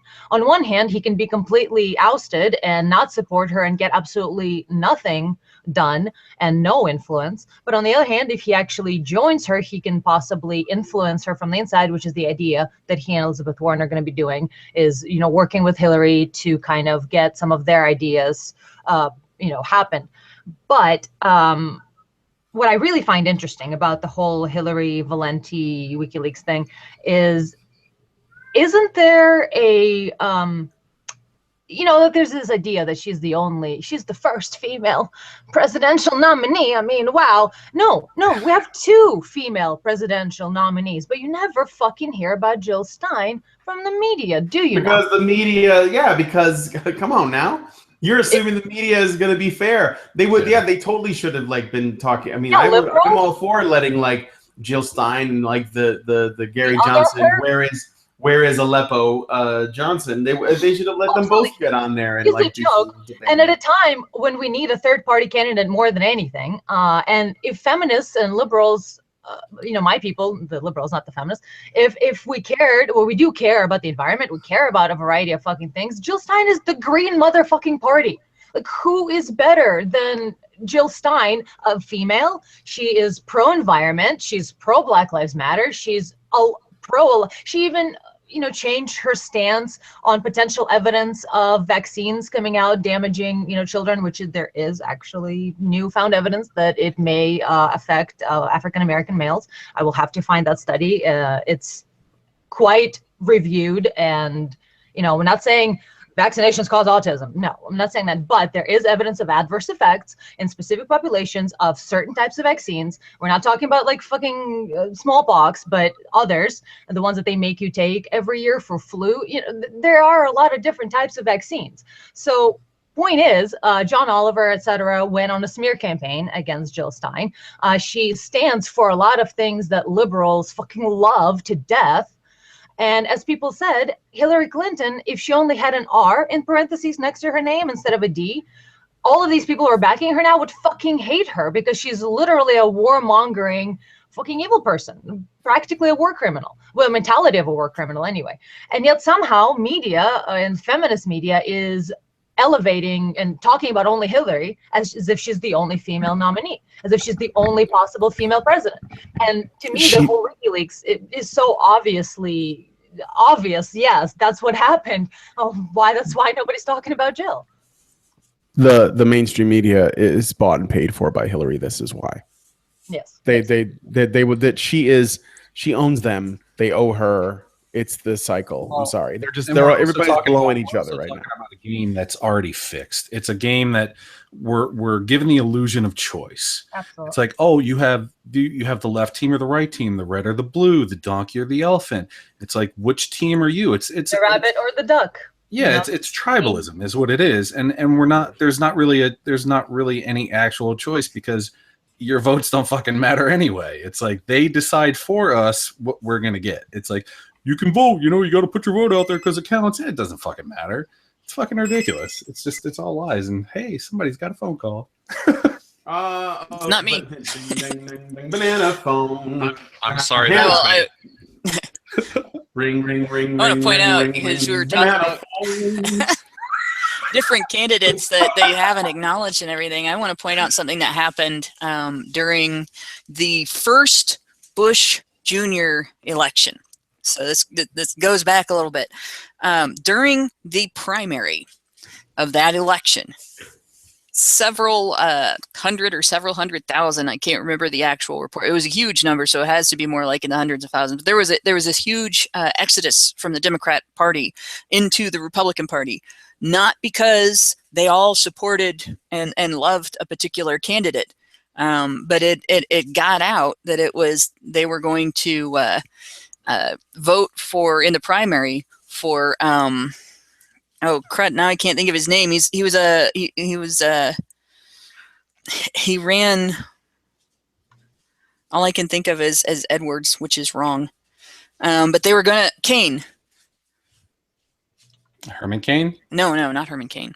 But like they wanted to vote against George Bush to keep George Bush from getting the nomination.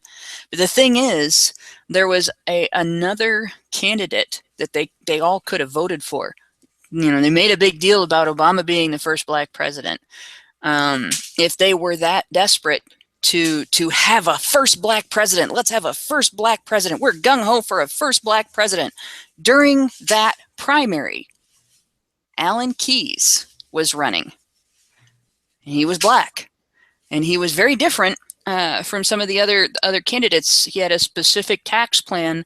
Not everybody was sure of it, but a lot of people were talking about how much more fair it would be than the other tax plans that were being proposed. And they didn't decide that they were going to sabotage Bush's popularity, launching him into being the nominee and eventually the president by voting for Keyes. It was John McCain, and the stupid thing is, I had to think of a stupid YouTube video, John McCain and his vegetable friends, in order to remember that. So I'm getting, you guys got to know, I didn't sleep during my normal time today. I had a class during, like, it would be like if you had a class to take in the middle of the night one night during the week, and I'm not awake during that time, so I guzzle a lot of coffee. So now I have holes in my memory.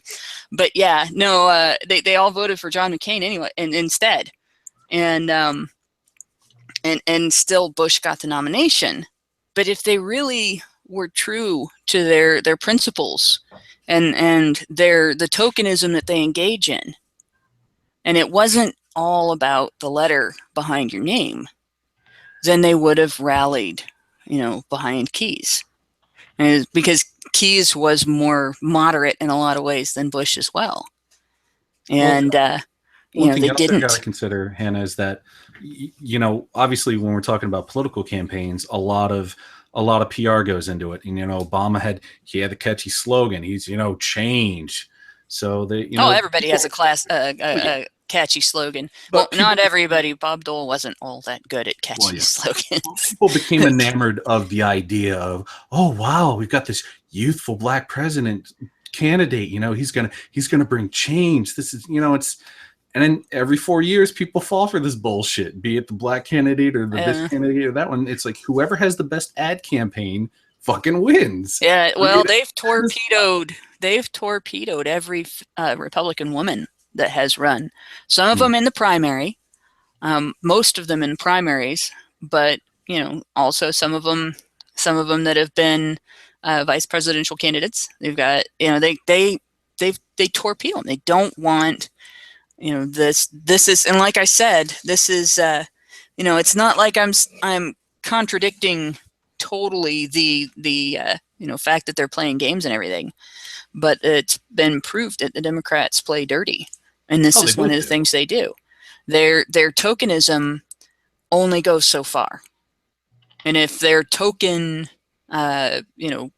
person of the progressive stack, whichever area of the progressive stack you're looking at, has the wrong letter behind their name, you get that clear, absolute hatred. They get the same clear, absolute hatred that you get for anybody else.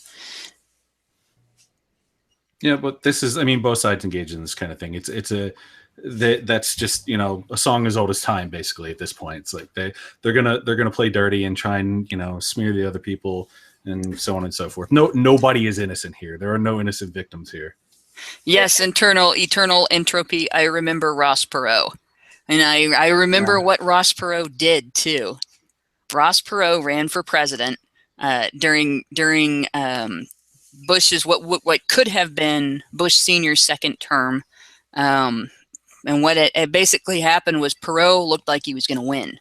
He really looked like he was going to win, and he dropped out. And when Bush started picking up votes again, and it looked like he was going to win, Perot re-entered the race, and he split the Republican vote. So, like 2/3 of the country voted against Bill Clinton. And he got the presidency because they didn't, and not enough of them, almost 2/3, not a full 2/3, but that not enough of them voted for a specific single candidate, and it was, so he basically cost the Republicans the race, but didn't win, and he kind of killed people's faith in the ability of a third-party candidate to win. Third-party candidates haven't gotten very much play since that.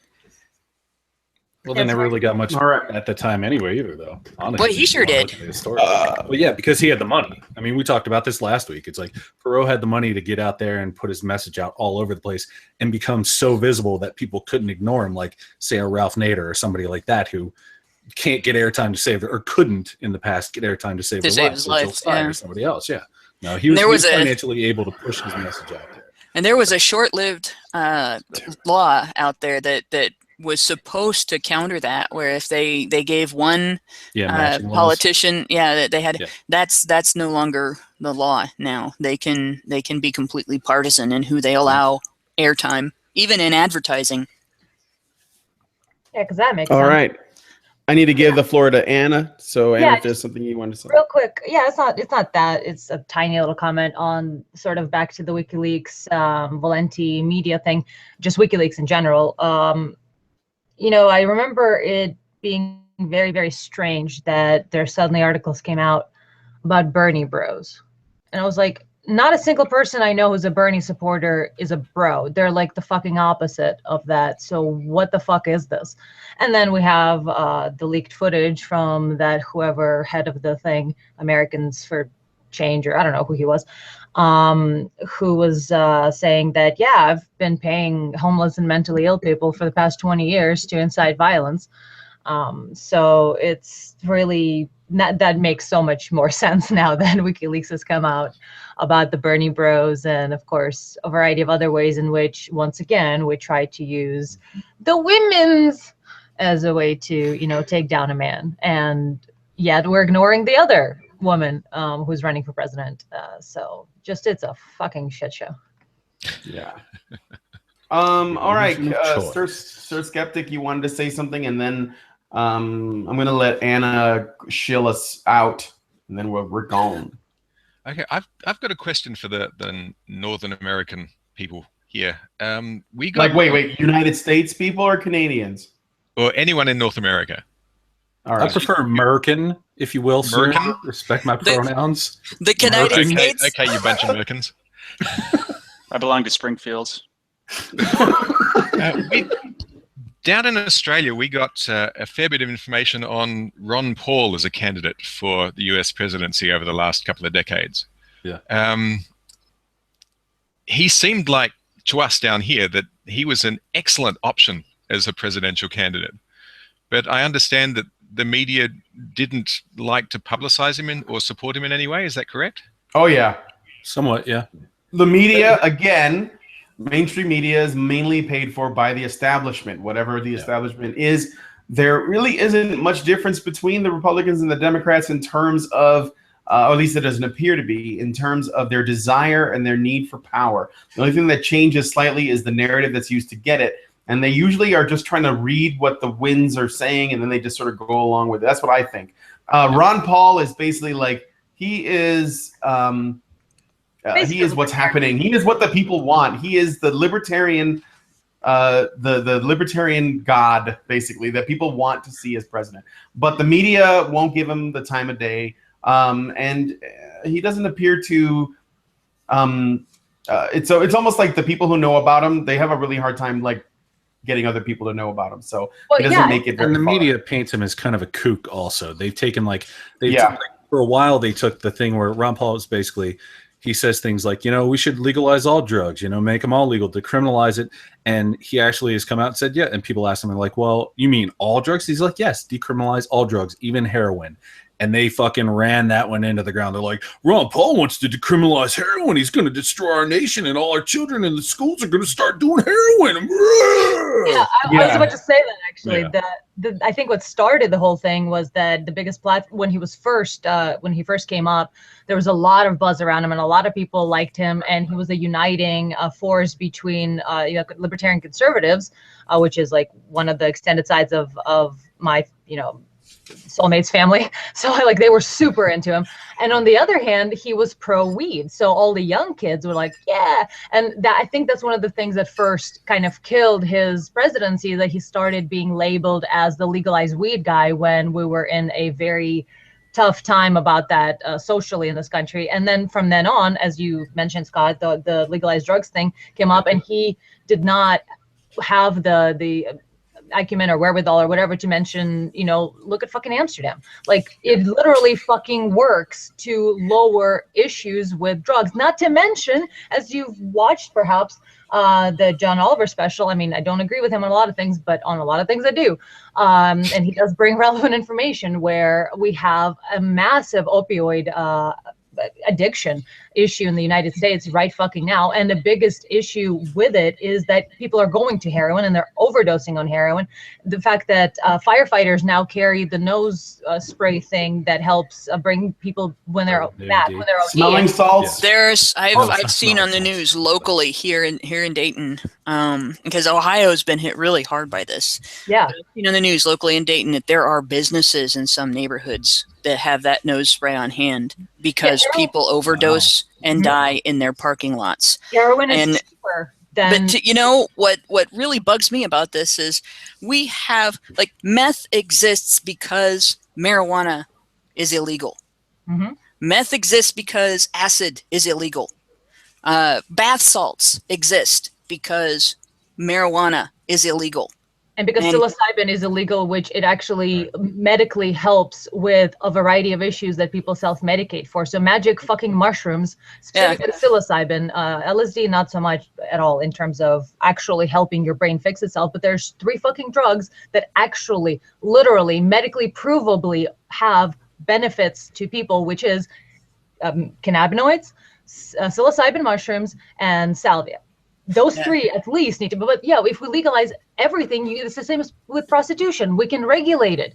We can make the price not be so low for heroin that people who are addicted to prescription pills through the mishandling of pharmacology and the way pharma pushed its agenda onto doctors, etc., Purdue especially. Because of that, people have become addicted because they were given pain pills for like having a sneeze in the morning.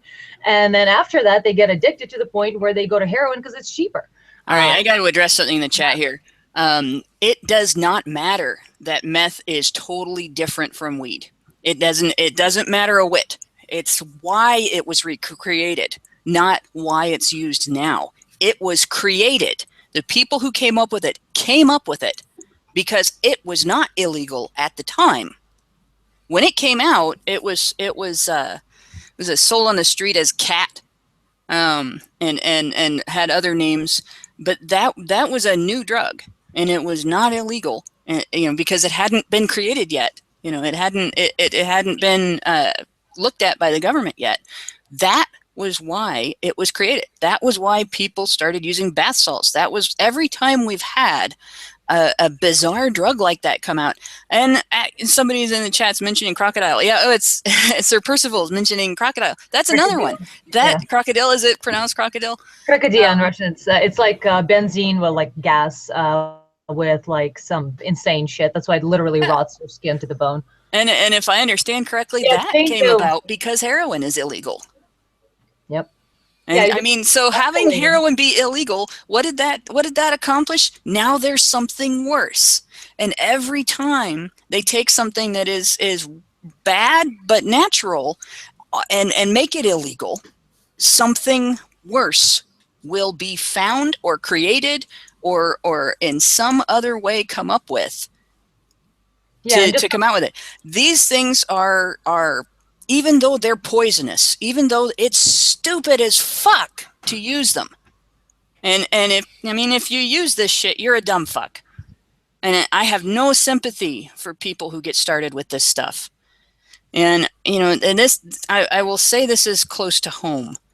I've lost someone to this that really meant something to me, someone I haven't seen in a long time. And when I found out about it, like, I didn't want to talk to anybody for a good week or two, much less, that was before even starting mourning.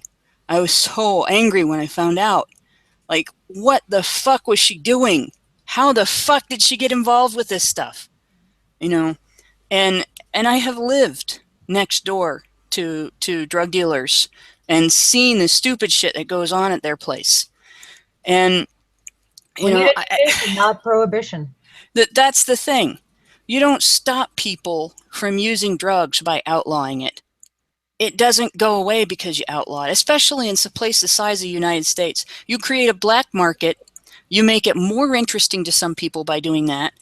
And you make it so that it's hidden, and people who give care to family members, who watch out for their family members, who may be more likely to make mistakes in their lives. don't find out that their family member is considering this particular mistake because it's hidden. You know, they don't go into the stupid drugs store to get their stupid drugs. They go into a back alley someplace, or they go to the wrong house, you know, and you don't know that they're doing it until too late. Yeah. Because it's in the shadows. My dad was a cop, and every single cop I know is for government distribution of drugs, that you can guarantee the purity. You've got people on hand to help if people want to get out of it. You destroy organized crime. Making something illegal doesn't get rid of it. It just makes a dangerous thing more dangerous. It enables the gang that peddles it. Yeah, and it's like I'm probably more pissed about this and more verbal about this because of what happened this year, but it's so frustrating, this discussion, because there are a lot of people, like the fear of these things, and there's a good reason to be afraid of these things, you know, because obviously this shit has such an effect on the person, and the initial effect must be so compelling that they continue to do it. It'd be like if hitting yourself in the face with a hammer had something about it that was that made it compelling, even though it hurts. You keep doing it. That's scary shit. But obviously we've learned, at least, you know, we haven't learned very well, but we learned from Prohibition. We should have learned from Prohibition that there's a formula. You take a thing that not everybody is in agreement needs to be gotten rid of, that not everybody is willing to say is bad, and that when you involve yourself with it, the person that you hurt the most is yourself if you get hurt, you know, and you outlaw it, you create a black market, you create organized crime, you cause it to be manufactured and distributed in a way that is more dangerous than it would have been even, you know, legal. It's even more dangerous illegal, and you cause unnecessary deaths, because there are cops and there are kids that are dying in the drug war in the United States that don't have to. We're seeing kids, like kids, like 6-year-old kids get shot, you know, get caught in gunfire, in battles between cops and drug dealers, and between gangs that formed around selling drugs. What good is coming out of our drug war? What have we solved? We haven't reduced drug use. We're not saving lives. We now have designer drugs, and we have lots of dead people because of this. Where is the win? Prison industrial complex getting all the money. Yeah, it doesn't sound like much of a win to me. No. You know, we got, you know, career criminals, people ending up in solitary for life because they have a mug that has a dragon on it. You know, it's insane. Ultimately, this is the definition of insanity. Yeah, a lot of it also goes back to cannabis being a Schedule I type thing, and some places still being backwards enough about that. Because, for instance, in my personal experience, when I have access to cannabis, I don't even want to drink. I don't even feel like using alcohol. It's so everything to me in that sense. And then we have cannabis as a gateway drug. Absolutely true, in the sense that we are told that it's the worst thing ever, and you're going to get that pot needle and you're going to murder your family. And then people try it, kids try it, and they're like, oh shit, like I laughed my ass off and fell asleep, nothing bad happened. They must be lying about all the other drugs too. Yeah.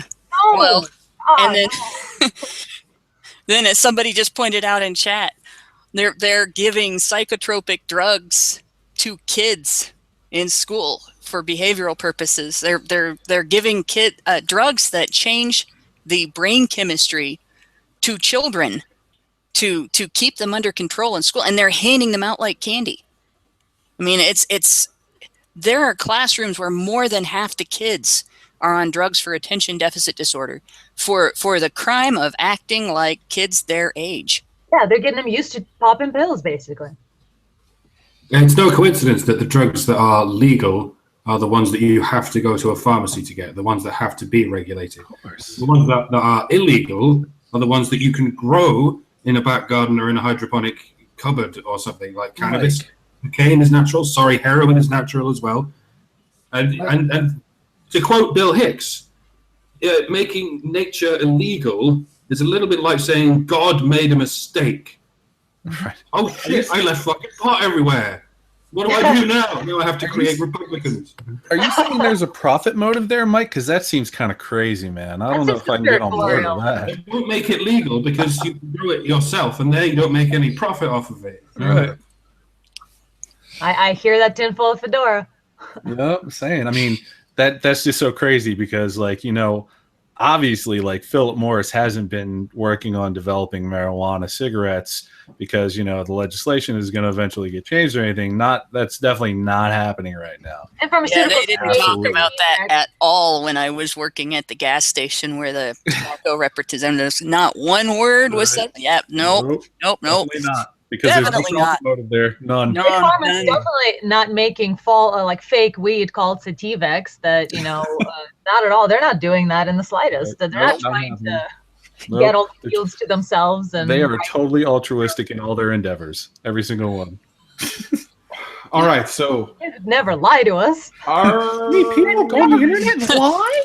I think we've gone on about the Yeah, I mean, I'm all about legalize it too, but and if you think this is a men's rights issue, take a look at the prisons. Take a look at the people being arrested and in prison. Yeah, the vast majority of people in prison. The war on drugs is definitely a more of a men's related issue than anything else.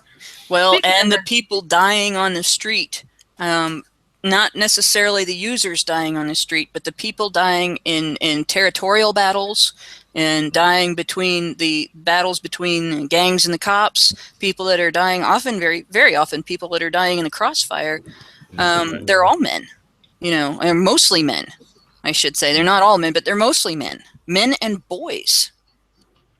And again, I'm going to go on a little bit more about this. I went to school with a kid whose mom didn't speak any English at all. She spoke sign language. She didn't speak any English. Just Spanish. And she moved him from California to Ohio to a little community where she knew nobody. Because at 8 years old, he was getting jumped into a gang. That is what, you know, the drug market does.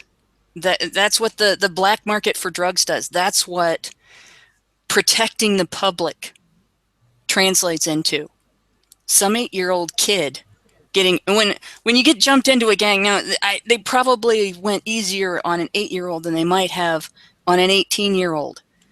But getting jumped into a gang isn't like joining fraternity, you know, where they blindfold you and make you stick your hand in a bowl of something gooey and tell you it's guts or stuff like that. They beat the crap out of you, or they make you go steal something. Or they demand that you do some other illegal thing that you can get in serious trouble for and not get caught. You know, and it's terrible thinking about a kid that young making that decision and facing that environment. You know, but that's what that translates into. Okay. Anna. Yeah, speaking of men, you want something that you want to shill. I Some do. Kind of gateway drug.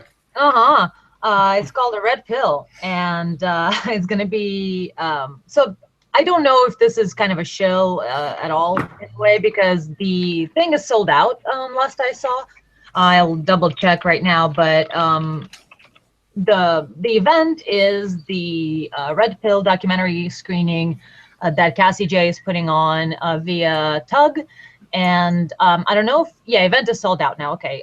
We needed like 90 people or something for it to even happen in the first place. And it's at 126 now and it's sold out. But I do have an event thing on my Facebook page, which is basically it's in Berkeley and it's the red pill screening, as I mentioned. And if anyone wants to come and hang out and like say hello to me, I'll be in my Vivian James costume because why not? Especially since I missed the GG and SF. But yeah, the event is sold out. However, you guys can come and hang out yes. in the area. but it's the thing in Berkeley, like the belly of the beast. So I'll be armed with my camera phone and vlogging the whole experience. So we'll see if there's any protesters or anything like that. I'm kind of surprised that it got pulled from Melbourne but not from Berkeley. So the interesting thing too is that like me and Project Vivian, she has changed her name now, but Nicole and a few other people are like the French Badger, etc. We are sort of San Francisco based, so it seems like the beauty, anyway, to me has always been of San Francisco area is that it is an intellectual mecca. So you're going to have extremes. You're going to have extremes of insanity and you're going to have extremes of sanity. So we actually have a lot of shitlords down in that area. And it's possible Cassie herself is from Berkeley as well as her boyfriend. And so it seems like, if anything, Berkeley still retains, by being an intellectual mecca, it still retains an element of open-mindedness and openness to ideas and flexibility, therefore. So I'm guessing that's why we haven't had anyone actively wanting to pull the documentary from the TUG event, unlike they did in Melbourne. But we'll see if this holds true in terms of protesters and things like that, because, I mean, we are going to, Sarkeesian's home turf. Well, technically she's Canadian who moved to San Francisco, so I blame you guys for that. But yeah, it's going to be happening on November 1st in Berkeley at 7 p.m., the actual event, TUG screening, and I'm going to be there, and the French Badger is going to be there, from what I understand, and I'll be in my Vivian James get-up, so come say hi, get some Honey Badger business cards. I still have a bunch of them from the Calgary event. So yeah, that's about all I got on that. If there's any questions or anything like that, I could hopefully maybe be able to answer them, but that's it for me on that. All right, cool. Is that the you just gave me a link to the Facebook page, so I'll put it in the low bar after we're done here. And yeah, I guess that's it. Somebody in the chat asked about a DVD release of the Red Pill. It's way too early to know. I don't know. Well, I'm a backer, so I can actually I can say something about that, because do you know when it's going to be then? Oh, go ahead. Yeah, Cassie, well, I mean, unless they got the same Kickstarter spiel that I did, but what the issue is Cassie was told by a few sources that people are going to stream, or rather put on torrent sites, the digital copy that they get in order to share it with others, because they weren't sure that it's going to get any kind of release besides the screenings. And Cassie's understandably upset about that, because it's like, well, she didn't make any money off of the Kickstarter. All of it went to making the film. So it would be nice to allow the movie to be and it's going to be on Amazon and Hulu and a few other things. She has secured some of those releases. So she is imploring people to give it a few weeks, to maybe have others throw a few dollars towards buying the documentary and looking at it. And from what I understand, the digital downloads will be available in a few weeks after basically the New York and LA premiere. So not an exact date, but soon-ish is the idea. And a lot of it has to do with the fact that she is a little worried about it being spread to the point where it's not going to earn anything. And it's understandable, because she put a lot of work into it. So yeah, that's the long answer to that question. Okay. All right. Yeah, I mean, I know that Cassie plans on trying to get as much screening as possible before she starts going onto the internet route, simply because I think it would be better to get more sort of curious and active eyes on in an actual screening. It becomes a topic of conversation, and maybe it'll get some media attention that way in a more positive light. So, or at least a fair one, which I would consider to be very positive at this point. Well, hopefully the shitstorm in Australia will help that. Yes, hopefully you guys really kick up a whatever you guys call a shitstorm in Australia. Red dust storm. All right, so I'm gonna go ahead and wrap up the show. We've gone a little bit longer than we normally do, but there were a lot of stories and a lot of ground to cover. So hey, what are you gonna do? If you guys have any comments about any of the stories, please leave them in the low bar. Feel free to share. And yeah, I want to thank my co-hosts, Scott, Mike, Max, Hannah, and Anna, as well as our special guests, the folks from Melbourne, Sir Skeptic, and I think it was David, but he's gone, so I don't know. Yes. Okay, good. David's gone. Yes. Oh, he's died? And I'd like to thank. Oh no! Oh no! All right, That was David. fast. Damn it, feminism. Then got another one. He was so young. He was a beautiful flower. It was probably just lung cancer. Yeah. All right, but anyway, just chill. And I want to thank you guys for tuning in and listening to these shit streams where we sort of stumble around and talk about topics. No, I think we do pretty good. I'm not kidding. But once again, thanks you guys for coming on the stream with me, and welcome to Honey Badger Radio if you've never been here before. And yeah, feel free to leave a comment. And I see you there, Teal Deer. He was in the chat pretending like nobody saw him, but I saw him. All right.